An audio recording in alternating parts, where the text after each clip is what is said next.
Good evening, everybody. I knew you were coming. That time I was watching. Sometimes I'm not, but I'm watching, but I'm not watching the screen.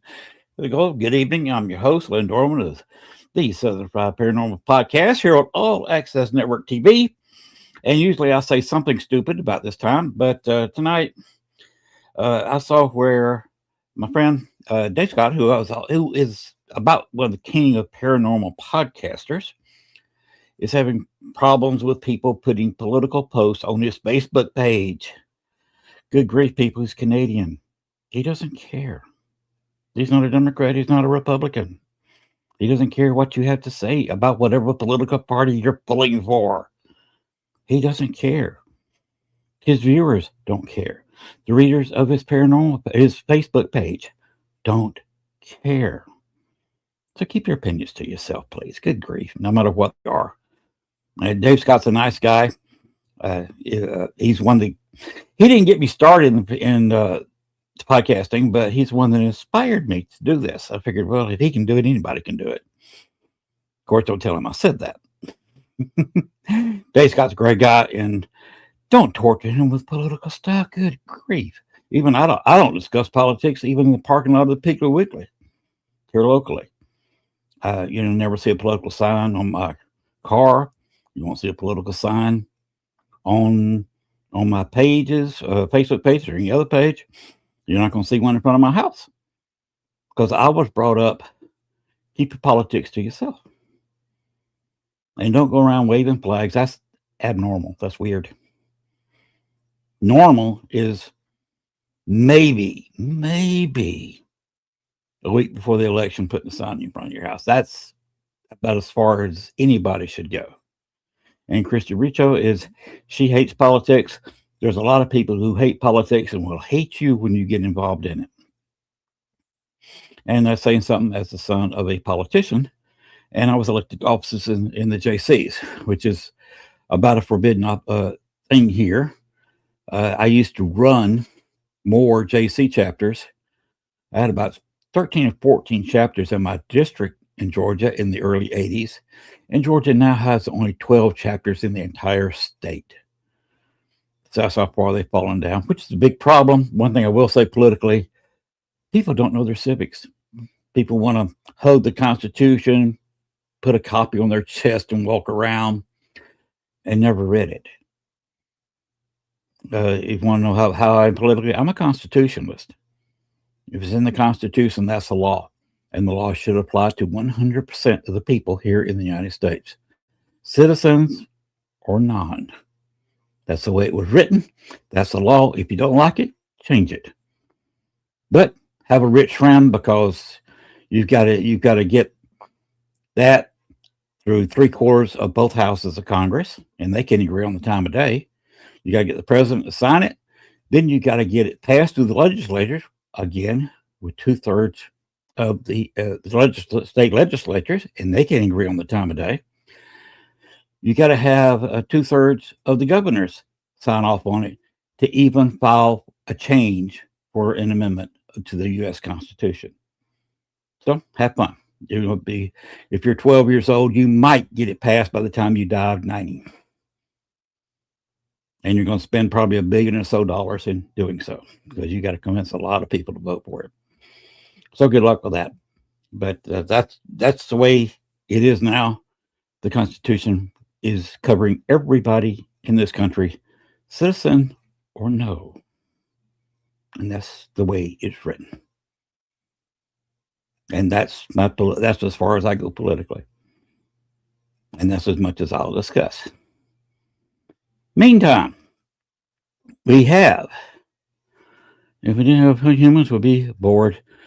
Thrive on, we didn't. If we couldn't talk bad about somebody, and, we wouldn't have any reason to exist, because God gave us 2 ears and a mouth, and we don't use the 2 ears very often, but we use that mouth constantly. Anyway, we're going to get on started with the show. First, I would like to mention, since I am being held that it's my fault, about the New Orleans Paranormal Society. I'm going to throw up the first picture with a lady. There we have it. Voices from Beyond. That's their, I believe that's has to do with their philosophy and their own podcast. And flip up the other one up here. Here is their name. Here's an address, phone number. They do ghost tours where they don't put you in front of the house and say, this house is haunted, and you walk to the next house. They don't walk you through it and let you look in the window or maybe take you into one room and say, this is haunted. You feel anything? Okay, next house. No, they put you in there for a couple of hours and let you investigate. Bring your own stuff or use a piece of their equipment. They will put you in a verified haunted location and will let you ghost hunt in that location. And they will let you stay there a while, sometimes until you're tired of being there. But that's how they run. That's how they roll. And that's why they're doing the New Orleans Paracon, because the same people who own New Orleans Paranormal Society, Chris and Jen, are also doing the New Orleans Paracon. Let's roll the ads and sound the one that everybody's.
I will warn you that last little bit of that video says 2 people for $300 is their lowest price package. That would get you a couple of nights in a hotel and some of the perks that's going along with it. But there is a but, capital B-U-T, with the U-N-T capitalized also, because it is now the 19th. I was told maybe, don't hold me to this, that price will be good until March 1st. So if you want that $300 package, I'd call them up or go to their website, NewOrleansParacon.com, and get that package for $300. Because in about 2.5 weeks, you may very well not be able to get that package. So get it while it's available, because it's a guaranteed good time in NOLA. It's going to be, they're going to put people on tours.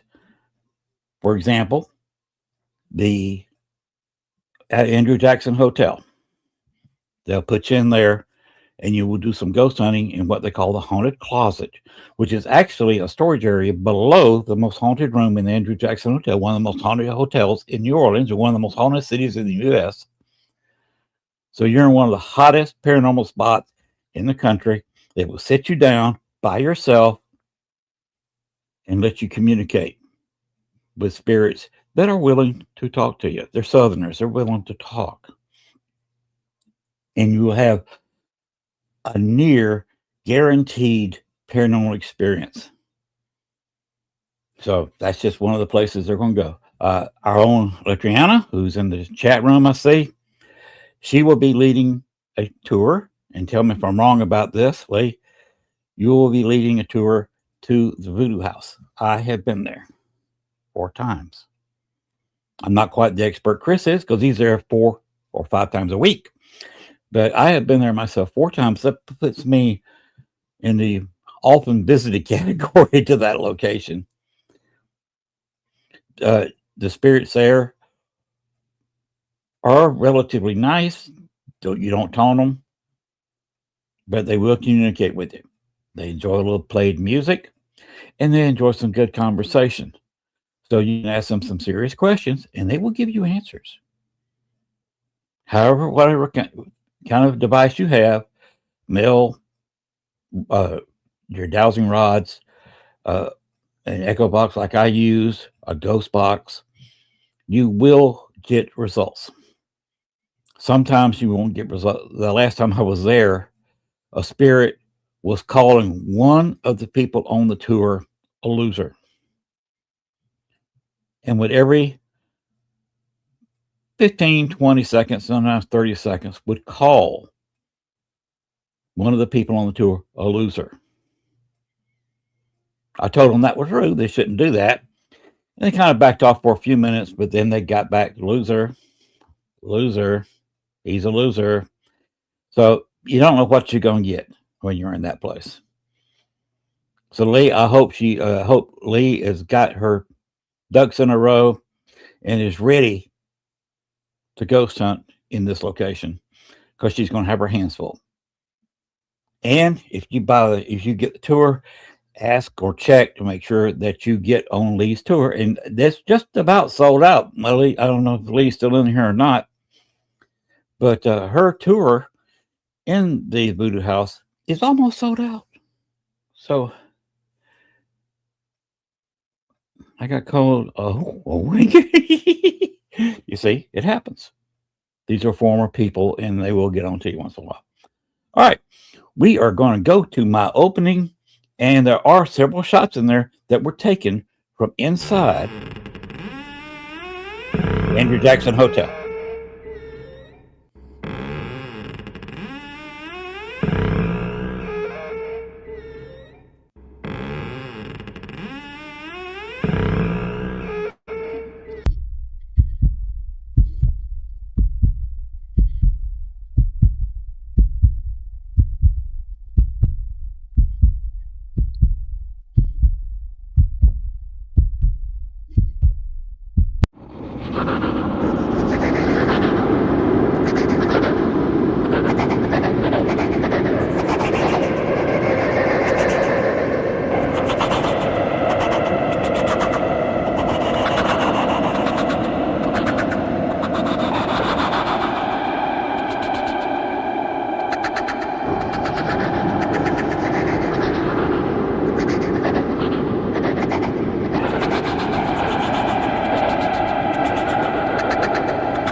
All right.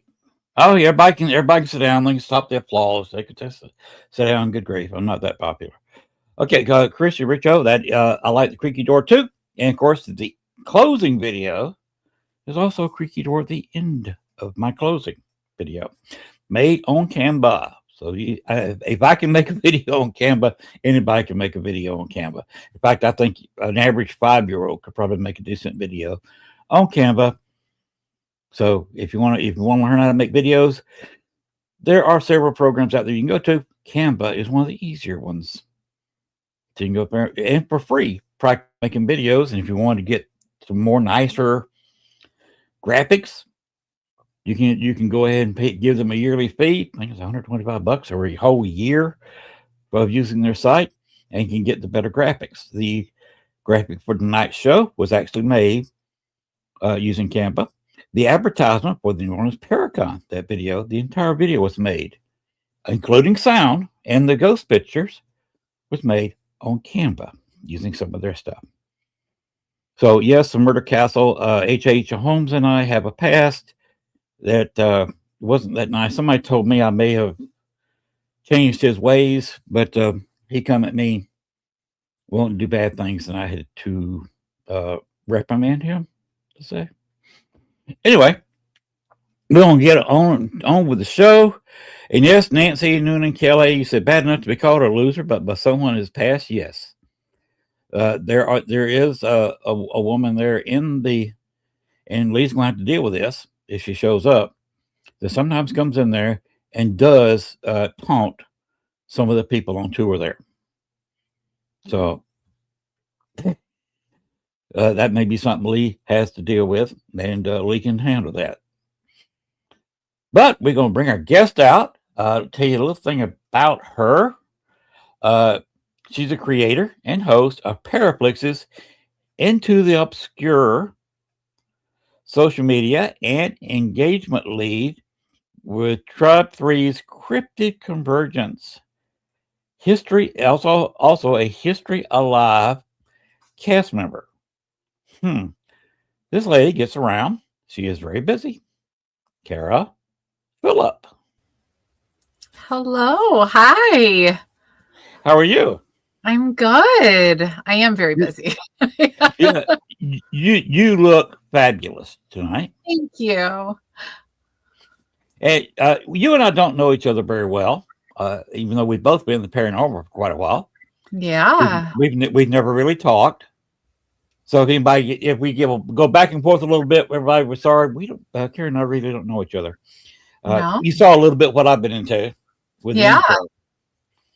I've been busy in the past. Now I'm enjoying my retirement down in Arkansas. I told you earlier I moved from Chicago, got out of the big city, and moved down here to just outside of a town, 2,200 people.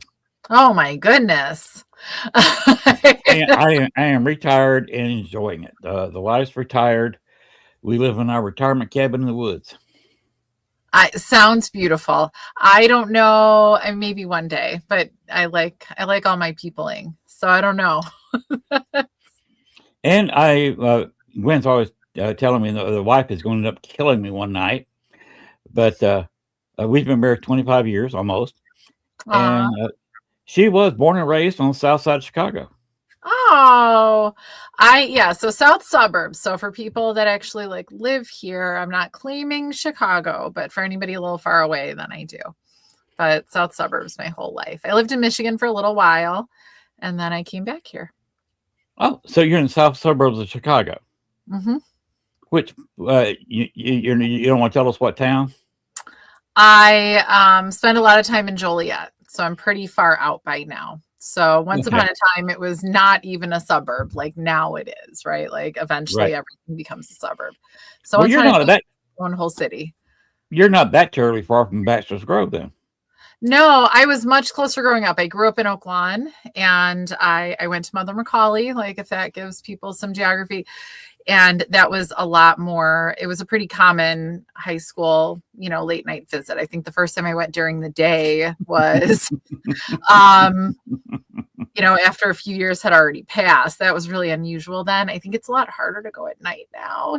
That's now that there's a lot more, cameras and eyes all over the place. But in high school, we weren't always there, but you would go at night. So that was one of my, one of the fun things to do. Now, yeah, you weren't one of the ones kicking the headstones over and painting them, were you? No. That happened a lot. They were down. It's so funny. I don't know how recently you've been or pictures you've seen. It's, I say so funny, but it's not. It's actually just wonderful. People have definitely cleaned it up. It gets maintained. I'm going to say back in the day, it was a whole vibe because it wasn't maintained. It wasn't nice. No. So that was kind of, a little extra spooky. It's funny now when you walk in, especially I just go during the day. Like I have no desire to, sneak in the cover of nights and, do any of that. I couldn't even imagine if I had to call somebody because I just got arrested for going to Bachelor's Grove at night. Like, no, thank you. So I think in high school, I don't know that I even thought about that question, but but in high school we would do it. But now just during the day, you walk in and you go, oh, just what a nice place. It's like, the lawn is cut, the grass is cut. It's really nice. It's just so different now. You still feel a lot of the same feelings and everything, but I will say there's nothing like back in high school going in at night when, when it was just far more wild and far more interesting. Yes. So that was, I will say, like that was a whole, whole thing before cell phones, before, any of that. So it was just a totally different experience, than now. But back when the weeds were 6 feet tall. Yeah. So it's, it's funny because, so back before everybody was talking, I think internet was pretty rudimentary, it was definitely dial up, and we weren't talking about Bachelor's Grove, as far as I know, like in an AOL chat room. But, you just had like a regular camera that you went to get developed. Maybe we had pagers, I think, I think we had pagers. So nothing, we weren't talking to anybody. We weren't filming anything, we weren't that fancy. And I think we were just bringing like, maybe somebody had an actual camera, but it was a lot of like disposable cameras. It was during that era that all the disposable cameras. And so it was just a completely different, just that very different, effect of it. Right. So I always say I think they're like floating around somewhere over here, all in my school stuff. But we refound the pictures, the actual pictures years later. And what I remembered as being just these incredible pictures. I'm like, oh, well, that was probably just some lens flare. Like we, you just thought it was like really impressive. Then, I was like, oh, I probably wouldn't be excited about that. That would just be one of a million pictures. I just don't care because it isn't anything, or just the way you remember the things. I'm like, oh, I don't know if those pictures were as astounding as I thought they were back in the day. That's okay. Now I look at it and go, oh, we're so young. Look how cute. Like that's all I see when I look at the pictures now, but they're still wonderful to have. But yeah, it's a totally different. I mean, who amongst us has not, if you went in at night, like as a teenager, had to like lay down in those 6-foot weeds because the cops were walking around, like it was a whole thing, a whole vibe. And then you leave through the forest, they don't follow you. So it's very different now going during the day. It is. Legally. Legally. Well, technically, and if I'd gotten caught, I would have faced this in court. Because I hadn't been there in 11 years, almost 11 years. Because I moved down here this fall will be 11 years. So I've been down here about 10 and a half years. Yeah. So it's been about that long since I've been there. But with the Forest Preserve, they're the police that usually come in there and try to catch you because you can't be in the Forest Preserve. But the cemetery, I don't know which police it was that long ago. Forest Preserve. Yeah. The cemetery is not part of the Forest Preserve. It's owned by Cook County, but it's a different department. Mm-hmm.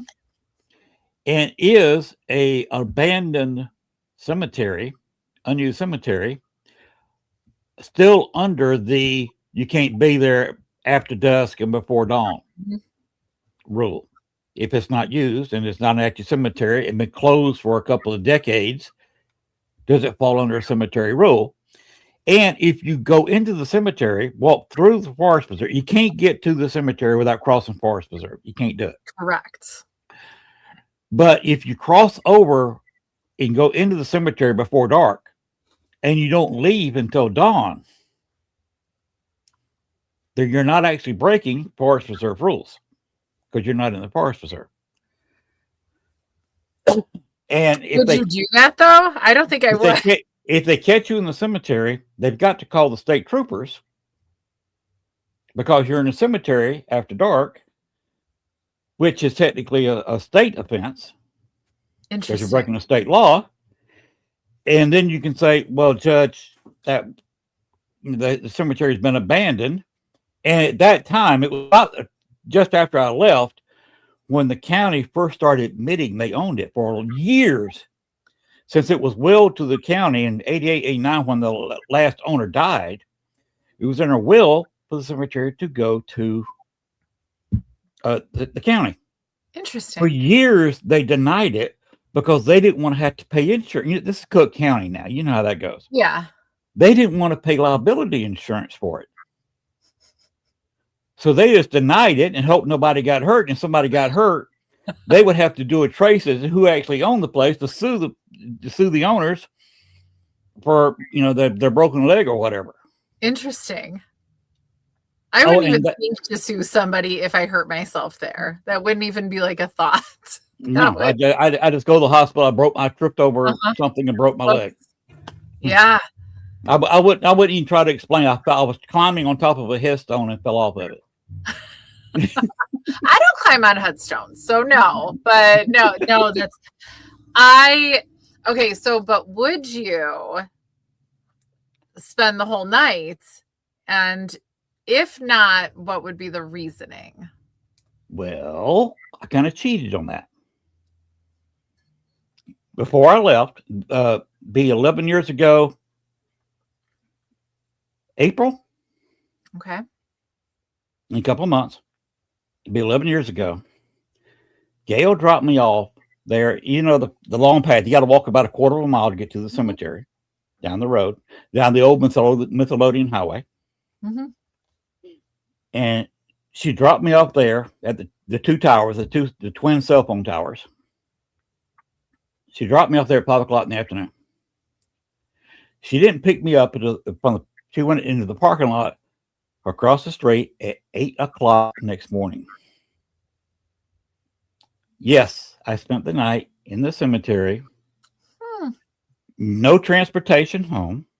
She was asleep, so I couldn't even call her to come pick me up. Interesting. And I had no cell phone. I had nowhere to go, no way to get there, and a whole bag of equipment that if I had to walk any place, I had to carry. Ooh. I mean, because like if there's a path out the woods that you end up at the soccer fields that eventually you get to a gas station, don't worry about how I know. But so there would be recourse, but I bet it closes like at some point. Mm-hmm. And what I did, I took some nylon cord, and there's a path coming from the highway closer to the cemetery, but you got to walk a crooked path and walk across the bridge to get to it. So it's not advisable to take that path. Yeah. Some people took it because they had ghost experiences on the trail. So did I. Got a picture of that, by the way. But what I did, I tied some nylon cord between trees on both trails. So if people would hit it, couldn't see it in the dark. Make a sound. I didn't see their flashlight coming. They'd run into the spider web of nylon cord and scream. Of course, they got what I just run into. Yeah. And all I had to do was worry about people coming down the path, which I could see their flashlight an eighth of a mile away. For me, it's the people. Like I would, it's definitely a very active place. I could, I think if I was by myself overnight, I'd be a little uneasy just because of the activity, just because, just some experiences, but it's the people. That's at the end why I just wouldn't, because that would be too creepy. Well, the cemetery is the safest place on earth, but like this is in a forest preserve. It's just out there. And by the way, Richard Crowe is the one that put Baxter's Grove on the map. He used to investigate it by standing on that bridge on the new Mytholodian Highway. Yeah. And take photos of it at night. He's the one that put Baxter's Grove. Yeah, Rich Crowe did tours all over the Chicagoland area for years, and he's the one that put it on the map. And the picture of the White Lady of Baxter's Grove was taken by Dale Kazmarek and Judy Huff. Mm-hmm. Judy Huff snapped the picture, but she was a member of Dale's society, Ghost Research Society. Mm-hmm. Yes, they're both of them are legends, Christy. Mm-hmm. And Dale had it's in his contract when you join his group that if you're under his flag with him, any pictures you take, he shares copyright. So theoretically, if you want to use that picture, you got permission from both of them. I had permission from both of them because you saw the picture next to it of the wedding picture with the man and woman. If you look at the woman has the same dress on.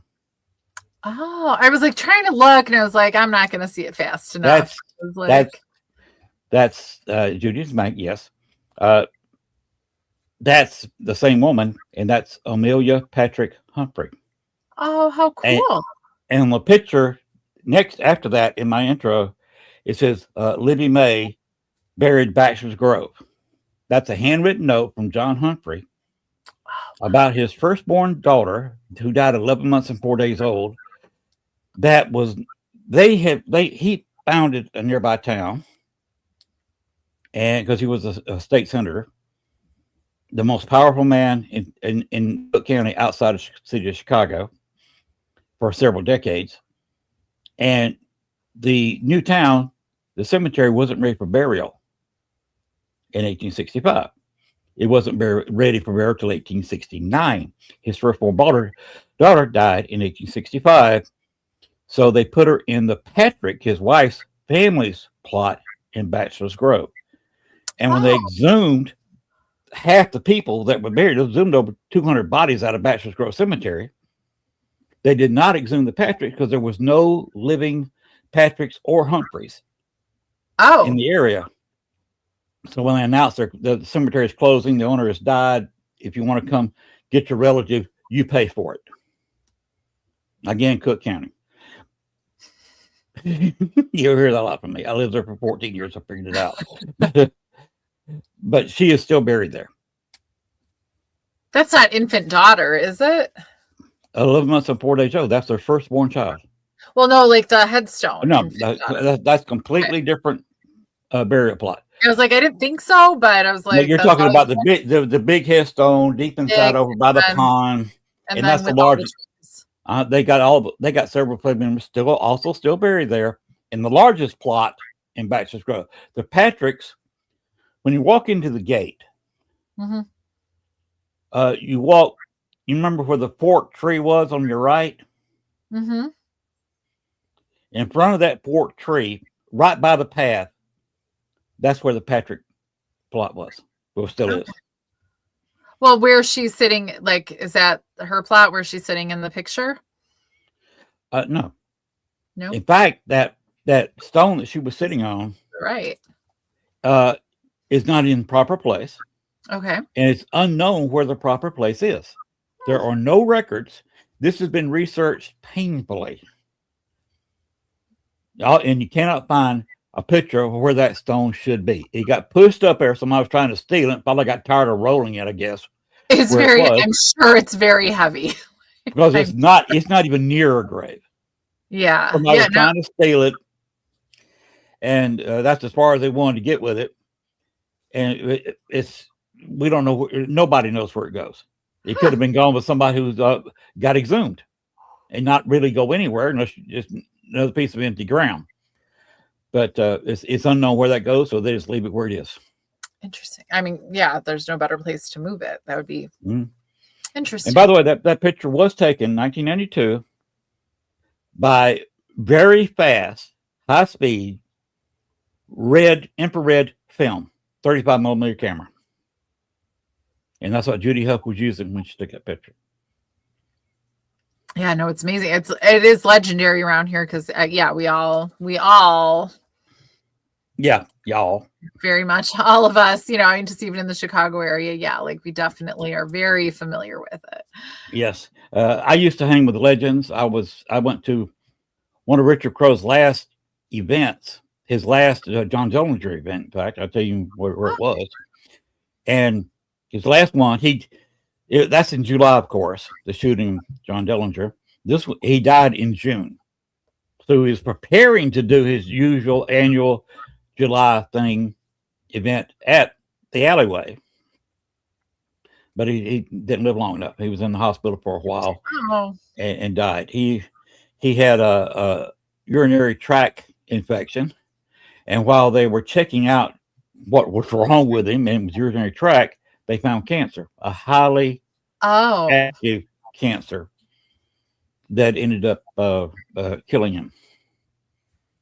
We were in the Civil War Roundtable together. We were in a Westerners group together, and I got to know him sitting at a bar across the street from the theater. And I got 2.5 hours with a legend by Oh. myself. It was fabulous. Uh, Dillinger was a con man. He was also a killer and a crook. So he was a lot of things. Mm-hmm. Even the mob didn't like him because he brought too much attention to criminality.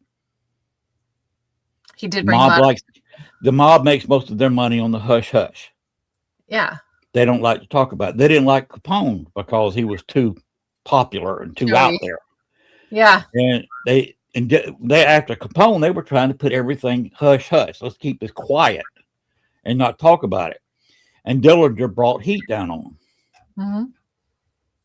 And part of him, Pretty Boy Floyd and Dillinger and Bonnie and Clyde are why the FBI exists. Mm-hmm. They were created to stop these interstate crimes because they couldn't.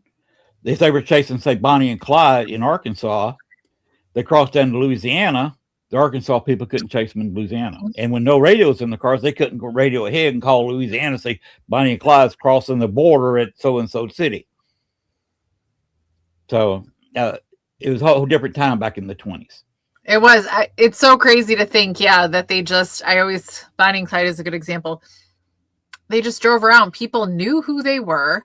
This wasn't, they were, just celebrities, like criminal celebrities. Not that we don't, make serial killer celebrities nowadays or whatever. There's actually like less of them now that are, getting that notoriety. But because we just didn't have everything we have now, or the cameras, or the FBI, all of that. Yes.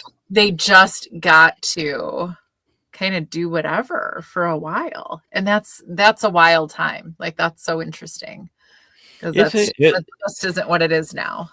It's totally fascinating. That's why Richard and I sat there for 2.5 hours talking about stuff. Mm-hmm. He was enjoying it because, being a native Georgian, I was discussing the Civil War from a Southerner's point of view. Interesting.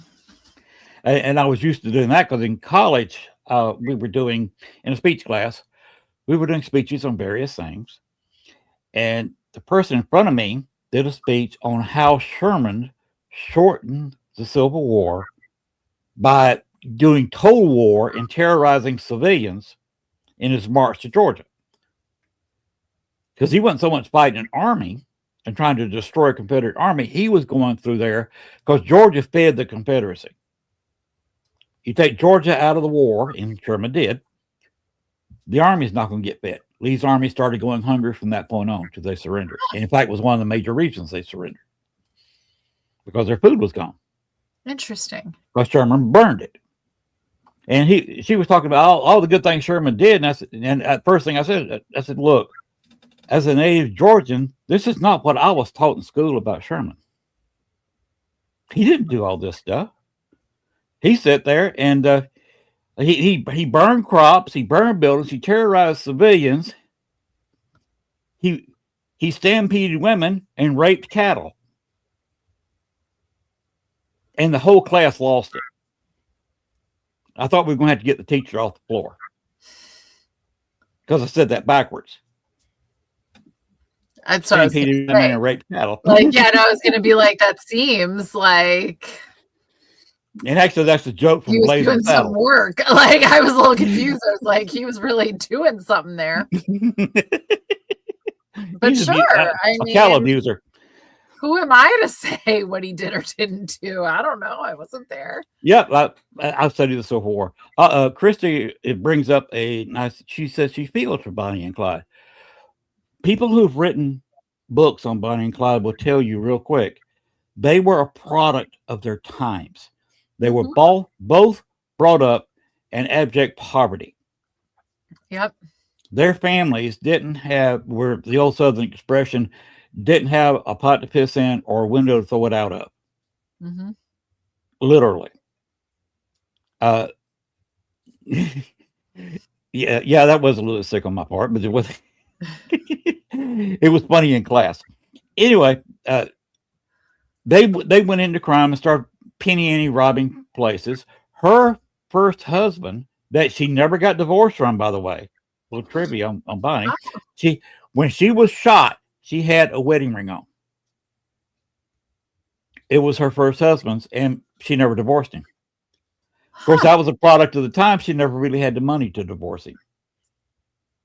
And back then, women did not divorce the men. And Well, he was and in they're prison. He was in oh, prison, so he couldn't even talk to a lawyer. interesting. No, and she crossed a point in her life that she couldn't just say like, "Hey, let me go to the courthouse and divorce."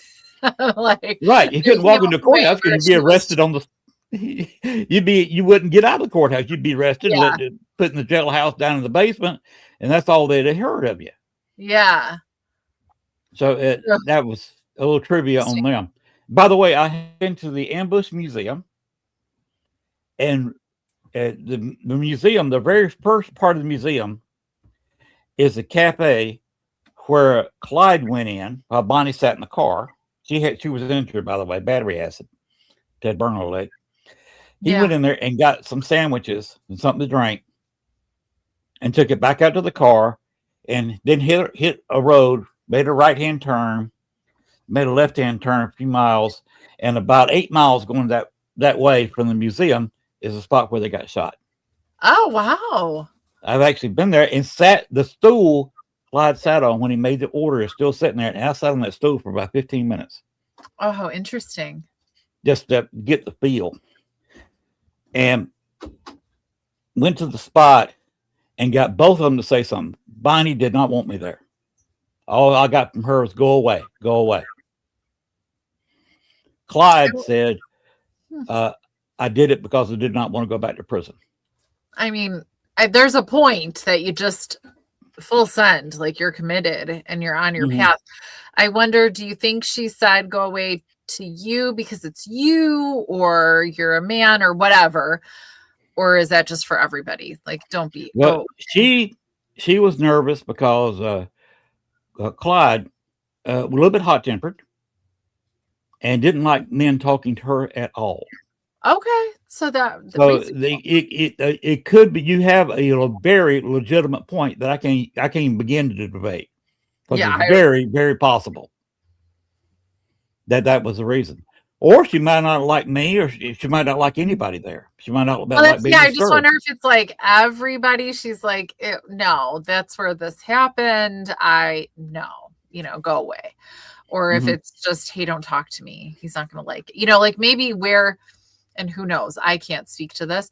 Like, where's her head now? Like, how aware, how self-aware, and I certainly don't know the answer to that for her. But she's also not happy because she always wanted to be buried next to Clyde. And her mother said, no, I feel like you are after all not. that, you just kind of have to like honor. The public would like that, and the public liked it back then when they were shot. It's bury Yeah. them together. But Yeah. her mother said, no, big no, capital N, capital O, about Okay. 10 or 15 explanation points. No, final answer. And they're buried several miles apart in different cemeteries. There Interesting. is still talk, and some of her descendants are in court fighting with the other family members about disinterring her from where she is and burying her next to Clyde. So that's Interesting. still a court case to this day. I like that. No, I think that's really interesting. Like, because how Christy long brings was up a that? good Like the point. There's depression? that possibility too. Uh, that Christy says they're angry. Yes, they were. But at a certain point, it was like Clyde told me. He did it because he didn't want to go back to prison. He knew he was going to be shot. He knew it was going to be a bad end, but he couldn't stop because he just was not going to turn himself in and go to prison. Where is she buried in relation to her husband? Like, I'll say legal husband. I am not sure where her legal husband's buried because he was in jail all this time. He Interesting. was still in jail when she died. Because he got arrested just a few months after their marriage. Interesting. Yeah, I would just wonder. I mean, I don't see her mother being like, "Yeah, you two should be together." Like, I'm not necessarily saying she would do that either, but that's just because the guy was in jail. She didn't want him with him either. Yeah. Oh, poor mama. Like, when you start studying all this stuff, it's a lot of fun. And you've done your own study. You got some interesting story about some cases you've been on, don't you? Now my brain is like, I'm like, no, there's fun stories you're telling. I don't know. I wasn't ready with stories. I will start with Christy's got an interesting comment right here. Okay. And look, they don't like the story because we weren't there. That's what they told me, their words. Interesting. They feel misunderstood. Maybe like. Mm-hmm. The last wish was never granted, so that's why they're upset. Fair. They're angry people. And Angie and Shane, but go ahead. What you're doing? No, so I was gonna say, what's my a story I can think of? So speaking of History Alive, and I like to go backwards in time. What do I most remember? Like a recent story, and people communicating. So we were last summer, we were in Kentucky at a rest home.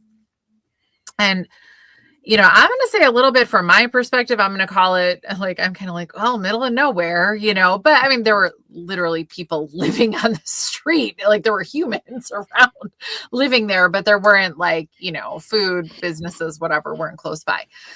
So, we kind of all initially, when we talked about going down there, talked about, and we could just stay there at this rest home. There's rooms, there's space, whatever. So I really went all in. I said, I'm going to get a cot and I'm going to sleep there.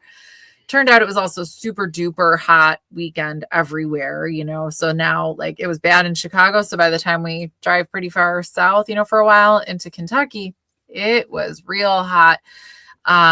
Everybody but two of us ended up just going to hotels. But they were so far away and they weren't even nice. They're like, no, they're really gross. I'm like, see, you should have just stayed at the rest home with us.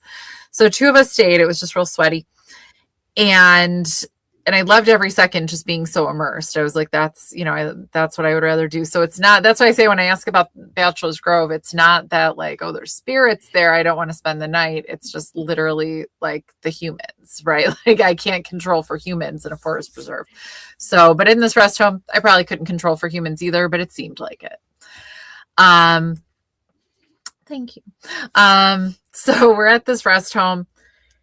And I've never, so speaking of equipment with an Ovilus, I don't want to say I've never had, good activity, but this is probably the best experience we've had with it.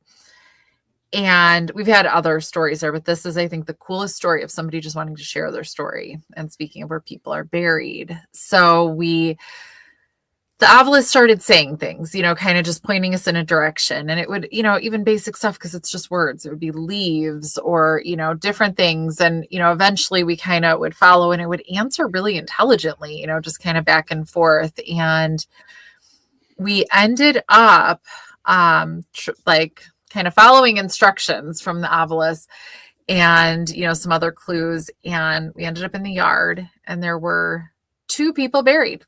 Full headstones. It was a little tiny 2-person cemetery. And it was a couple. She actually had worked at this rest home. And the neighbor came from across the street. So he saw us in this baby cemetery, these two people. And it wasn't that long ago. It was, within the last 20, 30 years that they were buried there. And told us the story of them. There was actually until he died first, so it was probably about 30 years ago or so. The cemetery that everybody got buried at, you could not bury anybody that wasn't white. That was still the rule in the cemetery. That was just, and this couple was black. And this guy across the street, this neighbor across the street was actually part of the cemetery board. And everybody loved this woman. Everybody loved this couple. They were a part of the community. And he actually like pioneered getting the rules changed, but it wasn't in time. So he was buried like on this property right there by the rest home because that was the right thing to do then. They couldn't do anything else. And so she ended up getting buried there instead of moving him later. But the obelisk, and just in our investigation, this was even during the daytime because we were there the whole weekend, really walked us through this whole process to get us out there. And then we realized, like as it said, leaves. That's the one thing I can think of right now.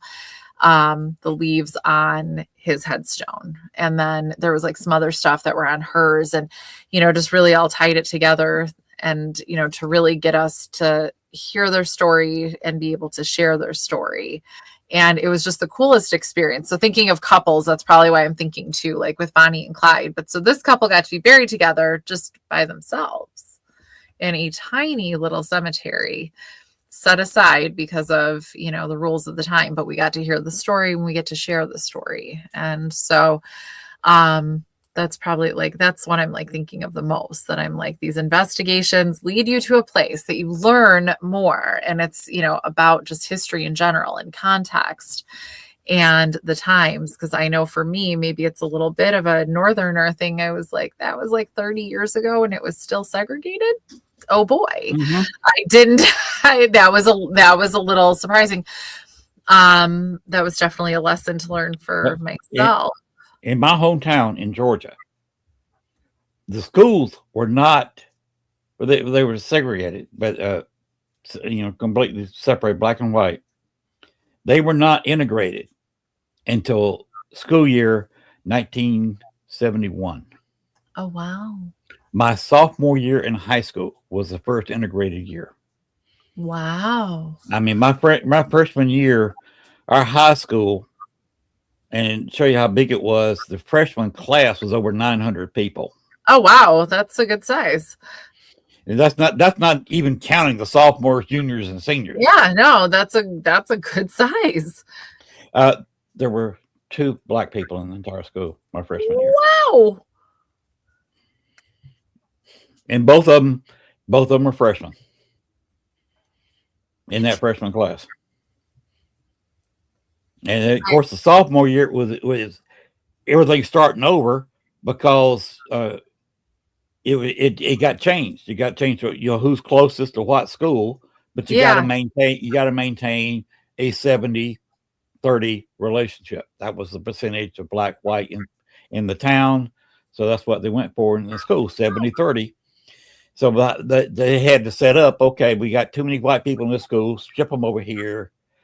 And they crammed 30% blacks in every school. And the 2 black schools in town crammed 70% white people.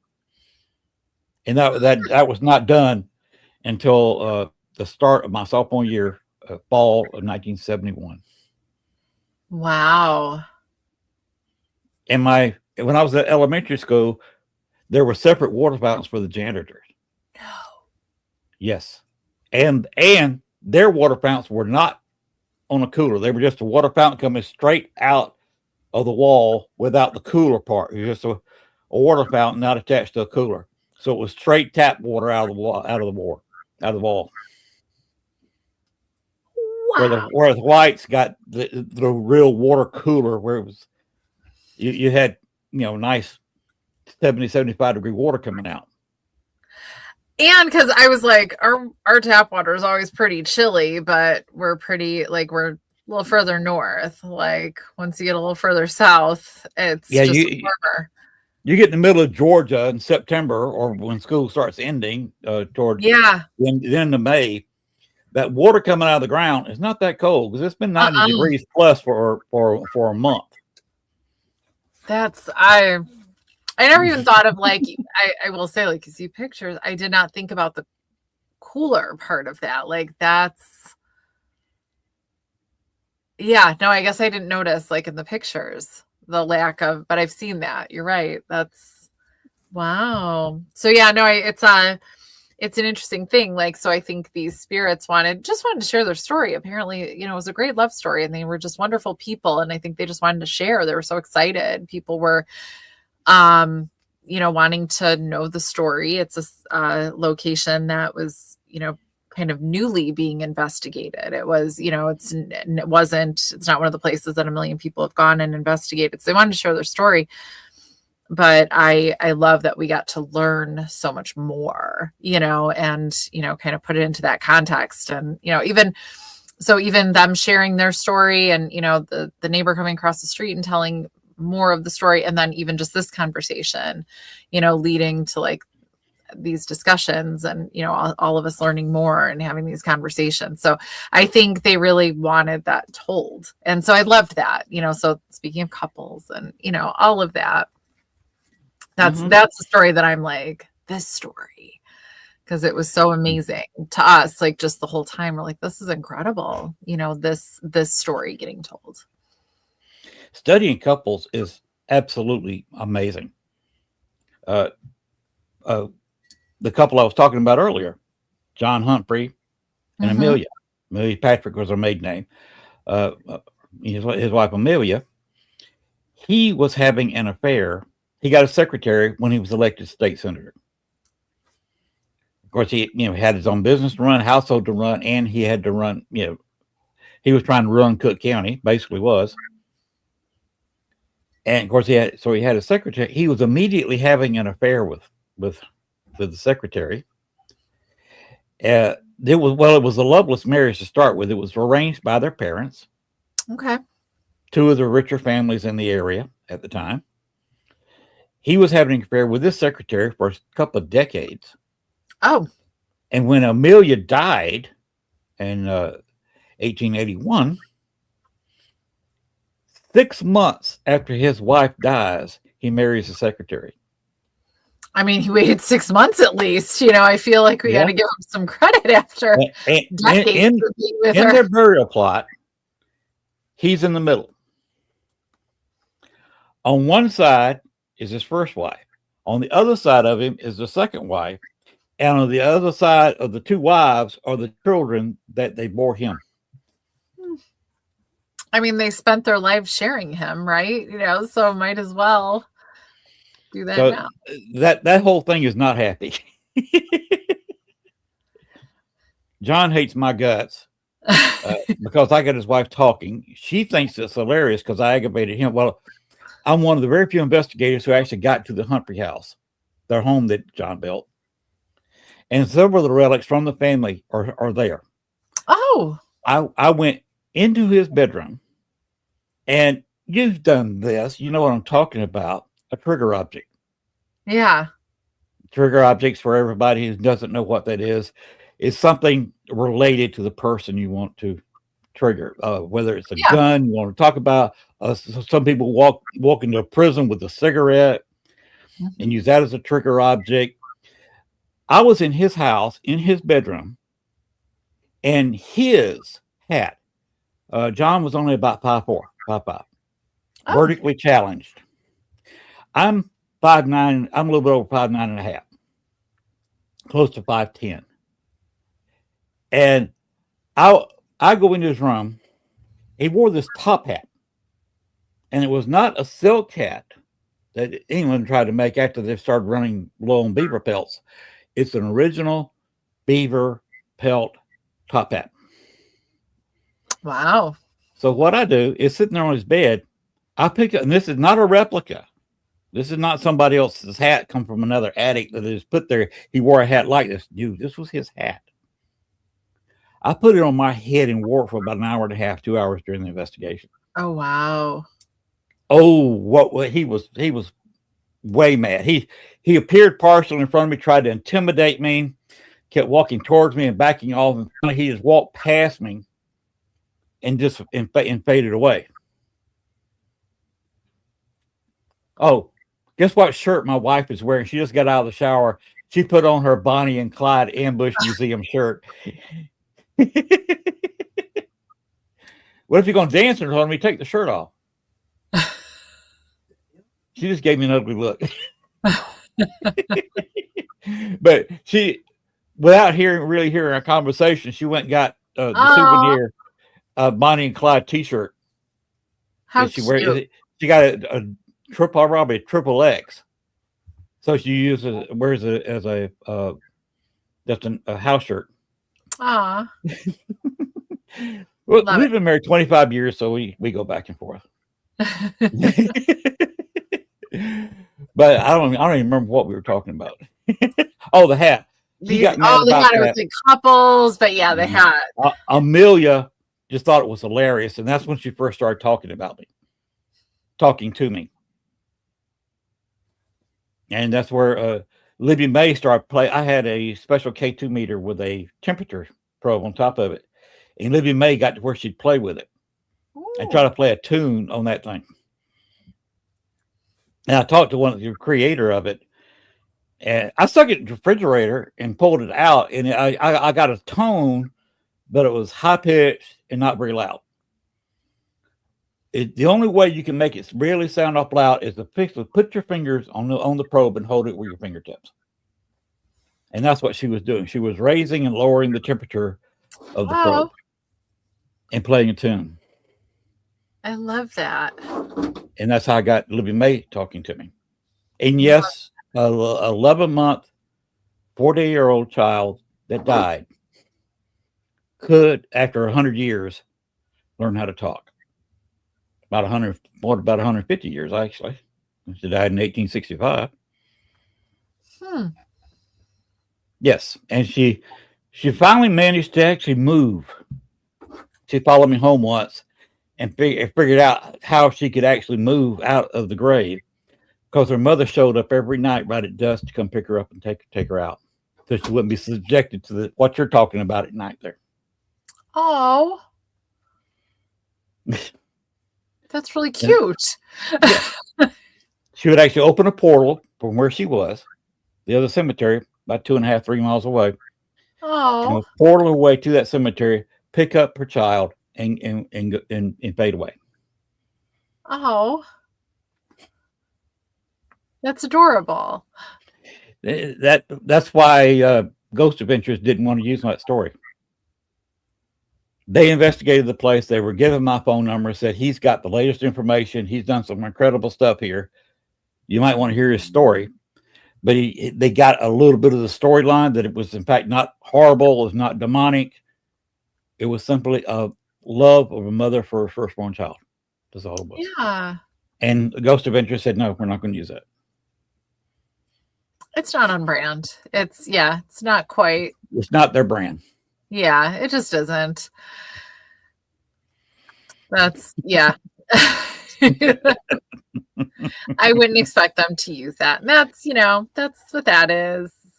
Yes, it's nowhere near what they like to talk about. Yeah. Yeah, it's definitely and I'm not even saying like I'm not even gonna say anything negative for my time at the prison, Joliet Correctional Center. They had very different experiences on their visit than we always did. So yeah, it's a very different whether it's what they attract or how the narrative is gonna go, but very different experiences. Yeah, their experience at Bachelor's Grove was chasing a light through the woods. Hmm. Did you ever see I used to see the lights. This was what they had was they were chasing a major light you could see on camera through the woods. Bachelor's Grove at night, you see flashes of light in the darkness. You can't use a flashlight. You crank up a flashlight in there and ruin your night vision. You're not going to see anything at night. I don't even think we would bring flashlights. I don't even remember that we had them because now people are going to see you, right? So I don't even think, and they weren't cute little LED, super bright flashlights then. If it was going to be a flashlight, it was going to be gigantic. So I just think we didn't bring them. I had a powerful UV flashlight, small one, where I could shine it on the ground and see. And from a distance, you couldn't tell what a little bit of purple light on the ground was. Oh yeah, I mean, that would have been smart. We didn't do that. I do have actually a really big one and a smaller one, the UV lights, and those are fantastic. Or even the red lights, so you can just like see. But no, I definitely saw plenty of like the points of lights, and in the distance and everything. Like I would see that pretty regularly. but I don't think it would be something that you could follow on camera. No, It's like, it's hard to make UV unless you have a very bright light. It's hard to see UV on camera, yeah, especially with the night vision where it's all green anyway. The purple does nothing in the green night vision. yeah, So you gotta have it set on regular camera, and if you've got the whole area bathed in IR light, and your camera picks up IR, which the full spectrum camera is not truly full spectrum. It only you got to put a UV and an IR lens blocker in your camera to take a normal picture. And the way to make what they call a full spectrum camera for paranormal use, you take the IR filter out and you take the UV filter out. So it picks up UV and IR light. So it's not full spectrum, you'd be seeing X-rays.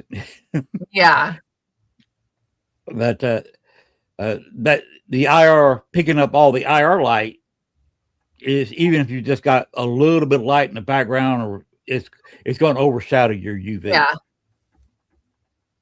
So you basically got to go with a no light in complete darkness, and then you can see the little bit of purple light. And you're not going to pick up anything with it, unless a spirit that reflects UV light happens to cross your path. You should have had one at the hotel you were talking about earlier, where you said you had to drive away from the investigation, and you said it wasn't that great of a hotel. So yeah, we didn't know. I didn't stay at the hotel. No. Okay, Then but the ones that did, I bet. I bet they probably should have. But yeah, no, I stayed on my cot the whole time, and I stayed in the kitchen though, because that's where the air conditioner was. And I mean, kitchen in quotes. And there was a room air conditioner, and it was like just in the window. I mean, it was hotter than hot there. Like it was, but no, I stayed the whole time, a little buggy, but no, I did not go to the hotel. It was like, there is no incentive for me to like go to a gross hotel over this place, and it was just so cool to stay there. And I got to like be there in the morning, and even in the morning when everybody was meant to go, kind of clean up, take showers. I was like, no, I'll just keep being gross here. It's fine. And just like being alone in the space, that was really, it was a fantastic experience. I was like, that's the rule from now on. I just stay immersed and I don't leave. Like, that's all I want to do. So that was a cool experience for me, because it wasn't, because, like if you go, even say you're at a place for a weekend, you have a place for a weekend. If you leave and go to a hotel every night and you come back, and it's not, you just don't have the same experience, and you're just kind of waiting. Eventually you're tired and it's late, and you're like, when do I get to just go back to the hotel? And then you got to wind down, and it's not the same experience as just like, okay, I'm going to sleep here. Wait, places like Rose Hotel in Atlanta, Indiana, cater to people like that. Yeah, so that's like, a friend of mine and I, Amelia Cotter, we keep saying one of these nights we just have to go stay at the Congress Hotel, just for a night. But time, like, we're both very busy and time really flies. So as much as we have these like great plans, like, yep, in the winter we're going to do that. That's so easy to say in the summer. Like, yep, we're going to do that. The winter's almost over. It's already 60 degrees, this week. It'll get cold again. The winter's done, and we don't have a spare second, for the rest of winter. So one of these days, like, we're actually going to like do that, really immersing and really, we have so many cool places here. Or even we say we're going to stay on Navy Pier at the hotel, because people say there's mermaids at Navy Pier. So, and you could hear them, and we're like, okay, let's go. I never heard those, and I was there. Never heard that? Several times. I never heard those. So did you hear of those, or just, okay. I was like, hold it. I don't think I have a lot of confidence in this. I don't think I do, but I know it's a pier, right? So I get it. That's why it's called Navy Pier. Yeah. It's an So old Navy pier. one day we were like at the end and we were walking back. So in my mind, I don't know what the construction is like underneath it. I don't know how they built it. I don't know. I don't know how much space there is for the mermaids to live, is maybe what I'm trying to get at. But one day we were walking back from the end, coming back on towards land. And I saw just on one of the little, like, kind of where the the boats dock. The cruise ships. I saw it, and there was actually like an area that you can like see underneath all the wood and everything. And I was like, oh, so it's not totally solid because from when you're on it, you can't see underneath and how it's built. Right. And if you're not on it, you're kind of just far enough away that you don't have a good angle and you're not seeing. So then I was like, oh, maybe the mermaids could live there, because I was like, where are they gonna live? Where are they at? It's on concrete pilings. So yeah, I So guess there is space under there. But also, I didn't know there were supposed to be mermaids like in Lake Michigan until I heard about them like under Navy Pier. So I'm very intrigued by this mermaid thing for Navy Pier because I think that's so not what I ever would have expected. And, like, I'm like, no, they live in the ocean, not in the lake. And so, but now, we can hear them too. So one day we'll actually just stay on Navy Pier and run around and see if we could hear them. Of course, you could stay in downtown Chicago and investigate where the Eastland went down. So there's always that. Like, so there's so many. Yeah, there's so many places. There's so many. And we just keep saying, like, we'll sit there hanging out for the summer just in the city for the morning, like for a brunch or whatever. And we're like, let's do all these things. And life is life. And then you just don't do all the things. There's always all these other things to do. Yes. So, yeah, no, there is so many cool things. I've heard screams at the location. And then at the 100th anniversary, I was still in Chicago at the time. We went to where they've got the majority of the victims buried, including several crew members and a lot of most of the prominent people who were killed there. And they were kind of talkative. Interesting. We actually asked them several current questions that they would have to have that happened after they died and got correct answers. Interesting. So it was somebody, it was a spirit that was intelligent that was answering us. We did, I use EchoBox a lot, and we had about 2 hours, maybe not quite, maybe an hour 45 EchoBox session. Because they have a memorial in that cemetery, and we were sitting on the memorial talking to spirits that died on the Eastland. Wow. So that was an incredible experience. I couldn't even, yeah, that would be. Yeah, no, and again, like so much, like in the Chicago area, it's funny. Like I love New Orleans. So as you're, talking about the Paracon, in New Orleans, I'm like, oh, I wish I lived closer to New Orleans. You live closer to New Orleans, and you get a little, I'm 6.5 hours away from Bourbon Street. It's so nice. That's beautiful because we're further, obviously. Yes. And, but then I go, well, Chicago's so cool. I mean, it's so cool anyway. I do love it, but all of just period, but all of the paranormal, you're like, there's this. And I'm like, I know, you just get, when it's where you live, it doesn't seem as, I don't want to say as exciting because it is, but it's just when it's as part of your daily life, it's so hard to go do that thing. It's not a vacation. It's right. Going and doing that thing. Like even I finally, for the first time last fall, made it up to Graceland Cemetery. And I don't know how I took this long to make it there, it's just on the north side. So it's just on the north side.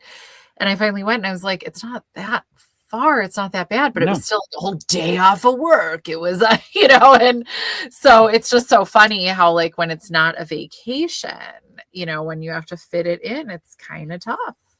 Yeah. Like, so yeah, it's just, I get so spoiled, like being close to so many cool things and so many Well, haunted. you've got one of the largest mass graves in North America.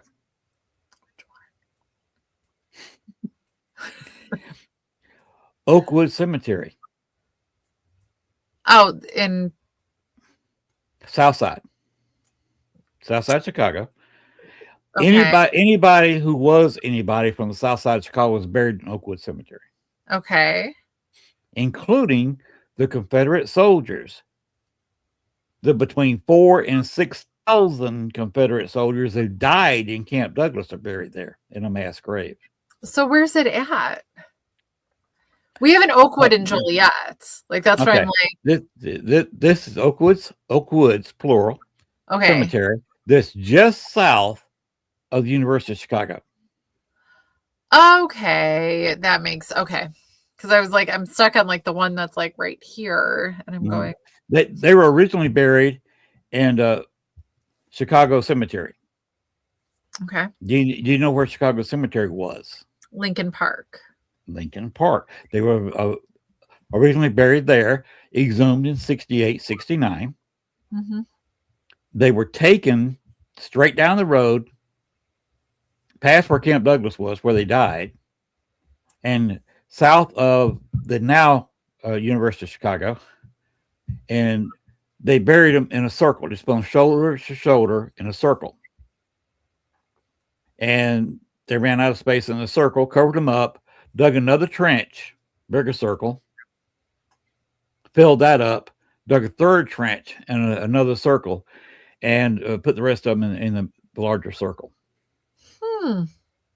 So you got between 4,000 and 6,000 people buried on a mound. They put a Civil War memorial on top of it.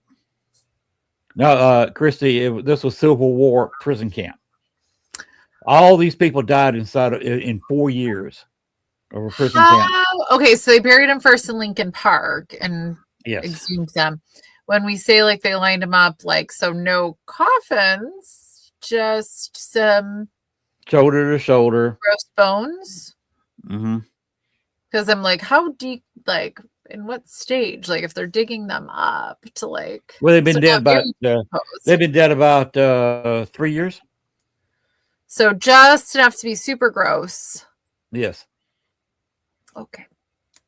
That just seems like extra horrible. You know, I'm just like, yes. Prisoners of war, Christy has it exactly right. Yes, ma'am. POWs. Mm-hmm. They were held in a prison camp in Camp Douglas, so named after Stephen Douglas. He's the one who debated Lincoln. You're a history nut, Kara. Yeah, no, I mean that's remember the Lincoln Douglas debates. Yeah, they were both running for president. Stephen Douglas, of course, from Chicago. His mansion was there. Later, the mansion kind of fell down, disrepair. You know how it goes with families. But he was buried there on their property. There is a Stephen Douglas Park. And they will open his tomb. You can walk into the Stephen Douglas tomb. Yeah. You put your hand on his sarcophagus. Now, it's only about 5.5 feet long because he was a very short man. All these short guys. He was only about 5 feet tall. Which made the debates real interesting when you had the over 6 foot Lincoln debating this guy, 5 foot tall Stephen Douglas. No, that's crazy. We have. They actually opened the tomb up. That's what got me. No, that's really cool. When you can walk into this tomb and put your hand on the sarcophagus, it's open in daytime during the summer. I think they close at 4:00 in the afternoon. Very inconvenient if you're working, like you're talking about. Yeah. Well, then you have to take the day off, which is, I mean, that's fine. That's what PTO is for, but then you say, and by the weekend, you're not driving into the city as everybody else is, right? So especially in that part of town. That's right off Martin Luther King Boulevard. Yeah. That's not the best part of town. You got to go to actual University of Chicago campus to feel any kind of security at all. Mm-hmm. That's not a good place. Camp Douglas it was called that because he donated 80 acres of his personal property for a boot camp for people being drafted out of Chicago for Oh, the Civil War. It was a boot camp. And then when they started taking prisoners, they hadn't really set up any prison camps at all. You know, the Army sometimes is. yeah. I mean, late as Vietnam, they didn't have a system where people were getting killed. If you watched We Were Soldiers and Young with Mel Gibson movie Just based on didn't the figure book it of out the by same then name, either. the only way they would notify the wife or the family of a soldier that got killed, even an officer, he was a lieutenant colonel, was to send a telegram. And they would have the telegram delivered by a cab driver. Oh, Who would take it to the family's house and hand them the telegram, and that's how they got to know. And the cab driver say, see you later, or he had a whole handful of letters to give to other people, especially after wow. the first major battle that Mel Gibson was a big part of Mel Gibson's character. Huh. So Just they seems were like we definitely have unprepared in the Civil War. They had nowhere for prison camps.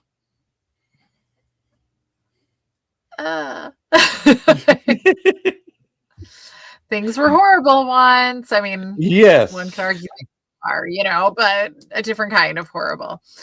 But And wow. by the way, that movie was based in Fort Benning, Georgia, and I experienced that as a child. I was 12 when that battle happened. But I was watching all this because I'm from Columbus, Georgia, which is this close to Fort Benning, Georgia. That way. Fort Benning and Columbus have a common border. It's just a line on the road. Oh, okay, you're in Fort Benning now. And I went to college at Fort Benning. I worked at Fort Benning for quite a while.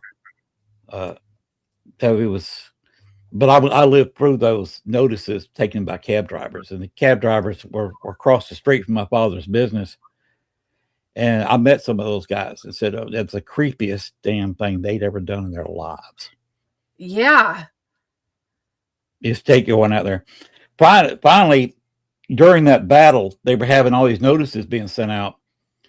Mel Gibson's wife, the commander of the unit in the battle, she told the cabbie, bring these notices to me, because he said he hated his job. Told her flat out, and that's what they told him. And she took over. He'd bring her the handful, something, and he got to be armful of notices, and she would pass them out herself. Oh, because it's the right thing to do. So I've been around creep all my life.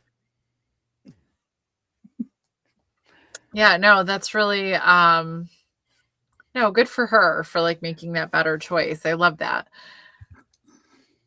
And just watch a movie sometime. Well, we were soldiers with Mel Gibson. It was movie was they actually had the guy who wrote the book as an advisor, and the guy who actually was the lieutenant colonel in charge was an advisor to Mel Gibson. So say what you want about Mel Gibson. He's a good actor, and he had the guy who was actually there telling him what. Yeah, no, that's so important. I love that.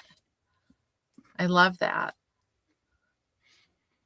And I think you looked at Rex. I guess she's talking about Mel Gibson for that movie. He lost weight for that movie because when you have a lieutenant colonel during a war, and this is the Vietnam War, the shooting war, you had him out there running on a daily basis with his men, training them, and going through the physical training himself, because he always said he was the first off the helicopter onto the field and will be the last to step off the field. Oh wow. So you can't have a bunch of weight on you like I do and do that kind of thing. You can't even eat enough to gain weight, and I'm sure they did not have a ton of food. Mm-hmm. Like I'm sure it was not anything like that. Right. So I've been through a lot of creep in my life. Oh, that whole story is creepy. You got any creepy stories you got? Will you run into some creepy stuff? You've been around a lot. Yeah, I mean, I don't know, like real life creepy, or I don't. Oh man, see, I'm like, I just sent in the channel, like, I gotta start going to sleep soon. So I'm like getting tired and I can't like think of things. I had, okay, so it like, I mean, it's creepy, but it's not like deep, maybe going back to the prison, because I always think like, ooh, going back to our time in the prison, we all had like, I don't have a good enough story, like my movie story. If we're all talking about like a movie story, I got to see John Travolta filming Michael, but that's not creepy. That was just really cool. No, we all had our, eventually we all had our doppelgangers, and they were never, only one of us in our group had a doppelganger that was voice and sound, but not at the same time. Everybody else, or not voice and sound, voice and like, apparition, like seeing them.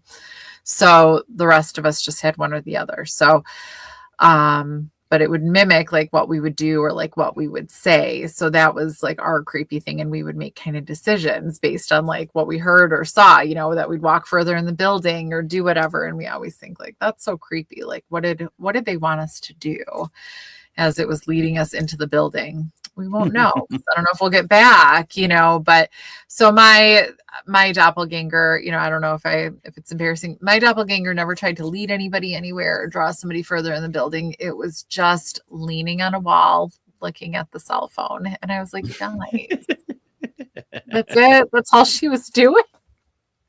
But that's more of a funny story because it's like the rest, everybody else is like trying to say like, come on, come this way, or come down here, or I need help, or, kind of standing somewhere to make you think you should go somewhere. Mine was just leaning on a wall, looking at her cell phone. So, maybe she just needed to scroll Facebook or something. that's what they thought of me. Those ghosts at the prison. That's which how is they scary. saw me. Oh, Christy brought up, she said, I believe it was an inside job when Lincoln died. Actually, as far as my research goes, he was the man who shot him was a Confederate sympathizer. He was all for the Southern cause, the so-called lost cause. And this was planned long before the war ended. And he just carried out his mission, regardless of Lee surrendering or not. This was set up to do it on our opportunity. It was planned for months. Yeah. And by the way, I have a link to him because he was an actor, which is why they had him do this, because he could actually walk into the Ford Theater and people say, oh, hi, and say, well, maybe you're not in this play, but you're an actor. You're here. You're just enjoying the show, and wouldn't ask him questions about being in the theater, which is why the Confederacy had him do this. But a couple of years before he shot Lincoln, he was in a play in Columbus, Georgia, my hometown. Ooh. And at the Springer Opera House, which is still standing, been completely restored. And after the 96 Olympics, a few months after it was over, the Summer Olympics, which was in Atlanta, if you remember, Columbus had the softball games. They did that because I made a speech to the city council right after Atlanta got the win. I wrote a speech real quick. I said, if Atlanta gets it, I don't make a speech. So I wrote out the speech real quick. And the next council meeting, I said it to the council. And I said, I kind of quoted Martin Luther King Jr. I said, I have a dream of Columbus, Georgia, having this, having that, having this, having that. And the mayor looked at me like I was a nut job. And he said, how will we pay for this? I said, put it up for a vote. 1 cent sales tax increase. If Columbus votes it down, I can live with that. If they voted yes, we can have all this stuff. Just sell it to them. Just tell them what we're going to build. We're going to build a new police department. We're going to build a new offices for our fire department. We're going to build another police station. build another fire station. We're going to sit there and have world-class softball fields. We're going to improve our minor league baseball park. We're going to put $1 million in our football stadium where the high schools play. So we're going to make that in that improvement and move the city-owned golf course, which is where they put the softball fields. And I told them to put it there. It's 9-hole city-owned golf course. I told them where to put it, which was out by where I lived, which was a landfill. And you don't want to build two things on a landfill: a golf course and a city park. That's all you can build in Georgia. It's all you can legally put there. So they moved the city-owned golf course on top of that landfill, brought the river walk. We were able to finish the river walk and brought it out. And the guy wrote a play based on my speech. Oh, wow. And called me the dreamer. So the whole play was based on the speech and the things I'd said and how I said, let's do this, let's do that. Told him how to do it and how to pay for it and where to put everything. So he did a one-man play based on that. So they had a play based on my few months of life during that period at the Springer, where the man who killed Lincoln acted about 2.5 years before he shot Lincoln. Wow. It gives me a link to Lincoln. That's really cool. Wait a second. We've been 90 minutes talking. Yeah, I was gonna say, like, I'm very tired.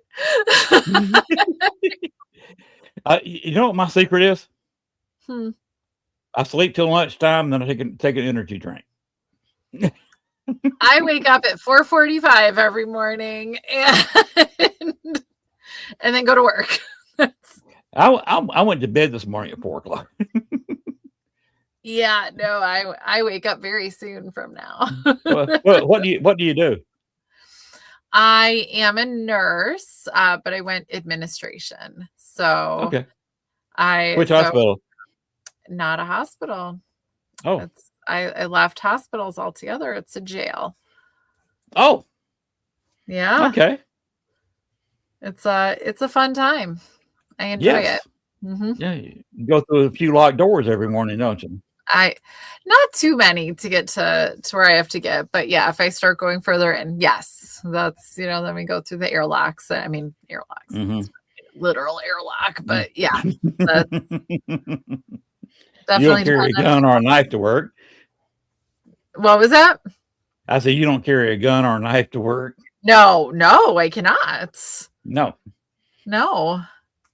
the COs don't have them either on the other side.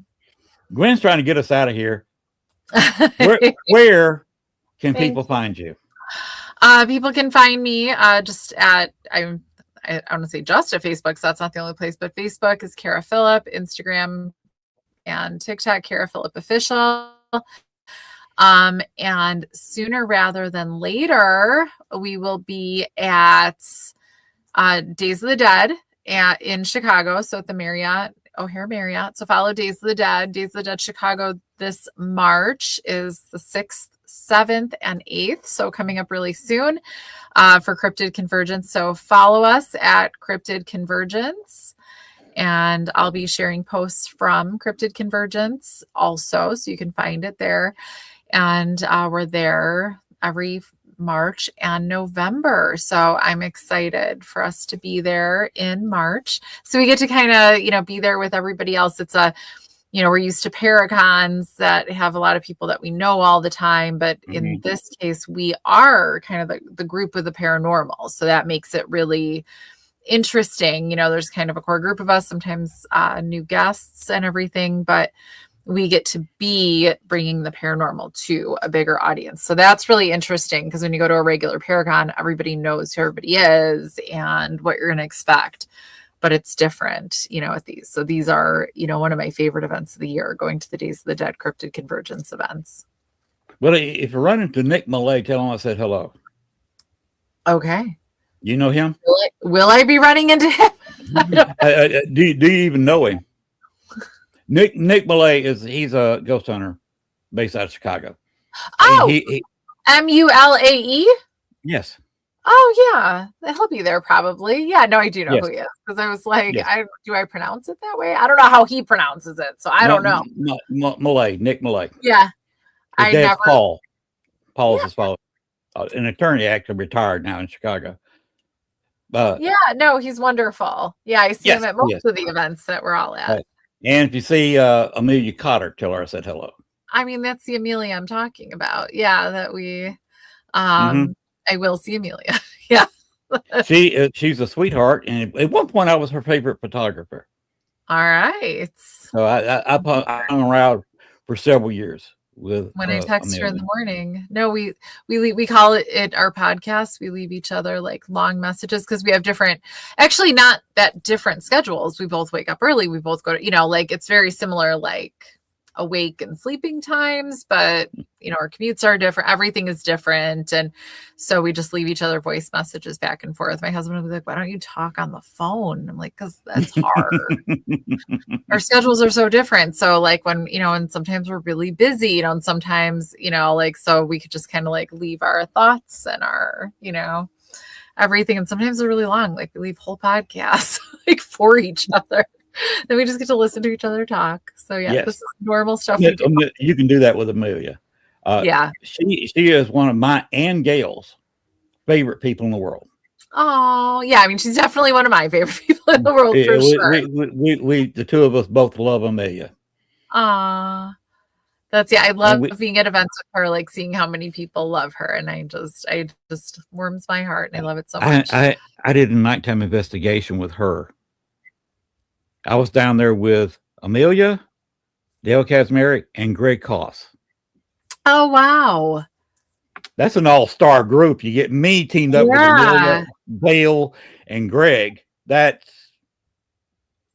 a TV show waiting to happen, but we're all getting a little old for it, except Amelia. That's Amelia's ageless. She still she looks like she still did 20 years ago. I think she's a vampire. Yeah. And so she's on History Alive with me too. So speaking of shows, so yeah, you could follow us at History Alive too and see what we're up to. So yeah, that's Amelia did not stay at the rest home. Amelia did go back to the hotel. She's the one that needed the UV light. You need to check out those sheets on the bed before you lay down on them with the UV light. She did. Yeah, but she went back to the hotel, but there was more air conditioning, showers, there were great things there too. So, we both had our benefits and drawbacks. So yes. usually we don't necessarily part for the evenings, because we're the girls in the group. So we'll stay together. But in this case, each one on our own way. Are you going to be on TV anytime soon? So yeah, our show History Alive is going to be on Paraflix coming up February 26th. It gets released. That is really quick, 26th. Well, it's very soon, in a week. Yeah, like I guess it's in a week. In a week. So time flies. I remember when I first heard February 26th, I was like, okay. But yeah, no, that is. But here it is. Week it comes out. Yeah. And that's on Paraplex, and people can watch it there. They can watch it there. Yeah. Is that going to be a weekly show for a while or doing a season? No, so for now it'll be the pilot. I'm excited to see how it all got kind of put together because we went to a couple different locations. So I don't know how much is in this episode, I must admit, and how much is going to be in more. So we'll see. Like I'll be right along with everybody, and I'll just be like cringing because when you watch yourself, it's so hard. It's creepy, isn't it? Watching yourself. Like I want to watch. It's so hard. Like I want to watch all my friends and see what they do because I love them all so much. And so I'm gonna be like, look at all of them.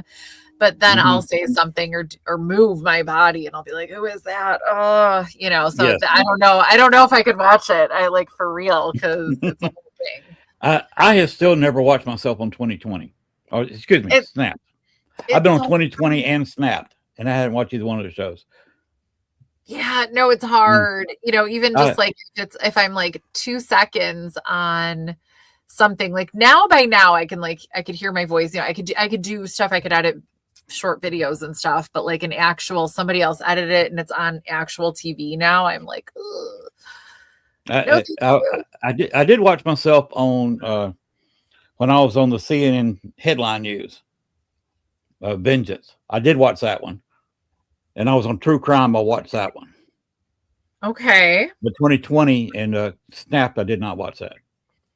It's too hard. Yeah, Very you ever hard. look up Marnie Yang sometime? Give you a homework assignment. Okay. I was the photographer who took a video and did a photo shoot with Marnie Yang about 6 months before she did the murder. Oh. Yes. All right, I will have to research. So they put me on to talk about it because we were in a real estate group together. Interesting. Talk about Creep City. How interesting. And my brother-in-law panicked. We had, because she came to the house to do the photo shoot. We had a murderer in the house. I said, yeah, we did. That's kind of cool. I mean, what are you gonna do? Like, that's kind of cool. Mm-hmm. We had a murderer in this house. Didn't make the TV, but a guy came up here to work on some plumbing for me, put it back together correctly. Nice guy. But his girlfriend came in and sat down in my chair in the living room because I didn't want to sit out front of the car for 2 or 3 hours. Brought her dog in, sat and watched TV while I was outside talking with the guy doing the plumbing. Okay. A couple of years after that, she stabbed the guy to death in somebody else's home. That's here local. Well, what did he do? I mean, like, she was just trying to watch some TV, probably. Well, she was a meth head. Okay. Well, so they were living in his employer's house, and they got in an argument. Oh, she stabbed him he to death wasn't right there in doing the well kitchen. either. He wasn't. So we've had a It wasn't murderer in going this great for house. anybody. Well, That's pretty exciting. I wish you luck with your show next week. What time is it going to be on Parapolice? You know the time? I bet by 8 o'clock it's going to be on, because then it'll be streaming after that. So I think it's 8 o'clock. It gets released on the 26th. Everybody check your schedules on Paraplex and check her out, Kara Phillip. Thank you. On TV week. Yeah, it'll be fun. Paraplex TV. That's a TV channel, basically. Yeah, you can, anywhere that you can stream everything else, you can get Paraplex. And appreciate you being on the show. We'll have to get you on the show again sometime. Absolutely. And we can talk about how well the show went. Yeah. And hopefully it'll work out until a semi full-time gig for you. And I get to keep playing with my friends and, doing cool things and investigations together. That's what I hope, because we all just adore each other. So I hope we do more. Well, if you're in the same place with Amelia Cotter at the time, boy, that is too much beauty in one room. Well, thank you. Yeah, no, we love spending time together. It's our favorite. Truly. Wow. You're both fantastic people. You're both sweethearts. It's both been fine talking to you. We'll do it again. She's been on the show a couple of times, by the way. Yeah, yes. She's just the best. And yeah. Yes, she is. A funny story about her when we did the Lincoln Park. She showed up late for the investigation. We'd already done the pre thing where it's setting everything up. We were just about to leave to go look at the couch tomb. You know where that is? Yeah. And she comes running up. Want to get on the tour? We had the author who just wrote a book about the couch tomb doing that tour, and brought him in for the whole tour thing. And she said, "But who put the outhouse down here, the porta potty?" I said, "I paid for that." She said, "Can I use?" I said, "Of course you can use." So the first thing she says to me in investigation, "I got to pee."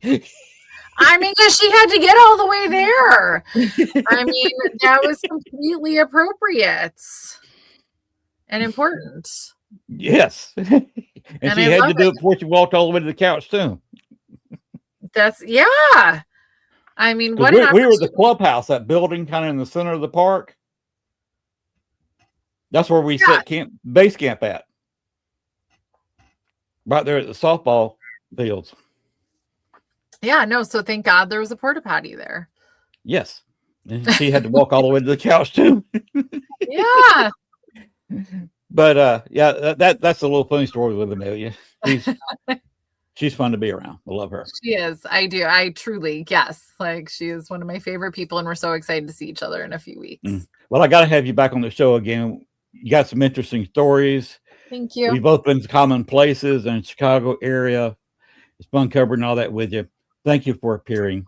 Thank you. Thank you for having me. Have a wonderful very night. fabulous. You're a fabulous person. You were advertised to me as a fabulous person, and you were true to form during the show. So thank you. Thank you. We will do it again. You will be invited. Open invitation. Have a wonderful night. And thank you. I appreciate it. If you got something you want to hawk, a new show coming out, a book you want to write, whatever, give me. I leave the writing to Amelia. I do not I say, ugh. I am not an author. But I'll talk all day long. I can't force myself to sit down and concentrate that long. No, I just don't. That's what school is for. I'm always in school. So yeah, and all those term papers you got to write kind of broke me out of sitting there at the computer doing research and typing. Yeah, I just do it for school. Yeah. Have a wonderful one. Thank you so much. We'll see you next time, and you take care.